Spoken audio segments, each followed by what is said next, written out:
وكيل زين الدين بالعيد يفجرها. هناك مفاوضات شفهية من الأهلي، ولكن تحدث وكيل أعمال زين الدين بالعيد المدافع الجزائري لنادي شبيبة القبائل، وكشف عن حقيقة وجود أي احتمالية لرحيل المدافع الجزائري للنادي الأهلي في شهر يناير القادم. أكد الوكيل أولا على أن بالعيد موقع مع نادي الشبيبة لمدة 3 سنوات، يعني عقده ينتهي مع شبيبة القبائل في 2028،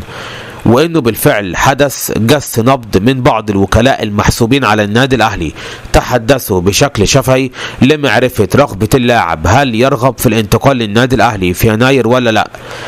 رافضا الوكيل الكشف عن موقف زين الدين بالعيد الحالي لانه مرتبط بعقد مع نادي شبيبة القبائل ويكن لهم كل الاحترام والتقدير.